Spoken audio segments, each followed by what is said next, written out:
Hi అండి, అస్సలం వాలేకుమ్. Welcome back to Ashu's kitchen.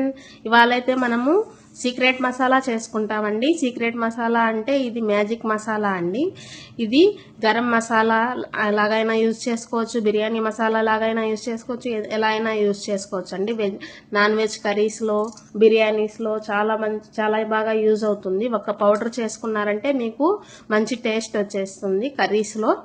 ఇది నేను చూపించిన విధంగా చేసుకోండి, చాలా మంచి టేస్ట్ ఉంటుంది, అరోమా ఉంటుంది కర్రీస్లో. వీడియోని స్కిప్ కాకుండా చూడండి అండ్ లైక్ అండ్ సబ్స్క్రైబ్ చేయండి. చూడండి, దీనికోసం అయితే పట్టా లవంగాలు తీసుకున్నానండి. తర్వాత జాపత్రి, అనాస పువ్వు, స్టార్ ఫ్లవర్ అంటారండి దీన్ని, అండ్ వాల్నట్ ఒకటి తీసుకున్నానండి. ధనియాలు తీసుకున్నాను చూడండి, ఎండుమిర్చి, బిర్యానీ ఆకు, మిరియాలు, ఇలాచి, పెద్ద ఇలాచి, చిన్న ఇలాచి అండి, గ్రీన్ ఇలాచి కూడా తీసుకున్నాను. ఇదిగోండి, ఇది వచ్చి షాజీరా, సోంపు అండి. ఇవే మనకు కావాల్సిన పదార్థాలండి. వీటన్నిటిని తీసుకొని మనము కడాయి వేడి చేసుకున్న తర్వాత ఒక్కొక్కటిగా వేసుకొని లైట్గా ఫ్రై చేసుకోవాలండి వీటిని. చూడండి, నేనైతే పట్టా లవంగాలు వేసుకున్నాను, షాజీరా, సోంపు వేసుకున్నానండి. తర్వాత వచ్చి ఇలాచీ వేసుకున్నాను, పెద్ద ఇలాచి, చిన్న ఇలాచి అండి. తర్వాత ధనియాలు వేసుకున్నానండి.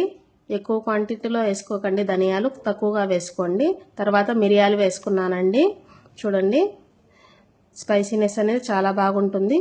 మిగతావన్నీ వేసుకున్నానండి. జాపత్రి, వాల్నట్, స్టార్ ఫ్లవర్, చూడండి, ఎండుమిరపకాయలు, బిర్యానీ ఆకు వేసుకొని లైట్గా రోస్ట్ చేసుకోవాలండి. మరి ఎక్కువగా కాలి బ్లాక్గా అయ్యేలాగా కాకుండా స్లో ఫ్లేమ్లో పెట్టుకొని లైట్గా ఫ్రై చేసుకోవాలి. మనము ఎంతవరకు ఫ్రై చేసుకోవాలో నేను చూపిస్తానండి. చూడండి, కొంచెం వేడెక్కి స్మెల్ వస్తూ ఉంటుంది.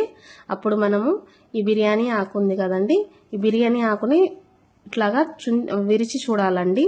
అది కానీ విరిగితే ఫ్రై అయిపోయినట్టు, లేదంటే కొంచెం ఫ్రై చేసుకోండి. ఇప్పుడైతే విరగలేదు, మళ్ళీ ఇంకా కొంచెం ఫ్రై చేసుకోవాలి. ఇప్పుడు చూడండి, ఇప్పుడైతే స్మాష్ అయిపోయిందండి. చూడండి, ఇలాగ అయిన తర్వాత స్టవ్ ఆఫ్ చేసేసుకోవాలి. మనము ఎక్కువ కాలనీయకూడదండి, లేదంటే టేస్ట్ అనేది పోతుంది. అలా అయితే చాలు. మనం స్టవ్ ఆఫ్ చేసుకొని ఇవి పూర్తిగా చల్లారనివ్వాలండి. పూర్తిగా చల్లారనిచ్చిన తర్వాతే మనం మిక్సీ జార్లో వేసుకోవాలండి. నేనైతే చల్లారేదానికి పెట్టేశాను. తర్వాత మిక్సీ జార్లో వేసుకుంటున్నానండి. చూడండి, మిక్సీ జార్లో వేసుకున్న తర్వాత కూడా మనం ఇట్లా ఒక టిప్ యూస్ చేయాలండి. మామూలుగా మిక్సీని స్విచ్లో కాకుండా పల్స్ మోడ్లో, మామూలు మోడ్ కాకుండా పల్స్ మోడ్లో యూస్ చేయాలండి. చూడండి, పల్స్ మోడ్లో కొంచెం ఫైన్ పౌడర్గా కాకుండా కొంచెం దరదరాగా మనం పౌడర్ చేసుకోవాలండి. చూడండి, మన పౌడర్ రెడీ అయిపోయింది. Thank you for watching. Subscribe my channel.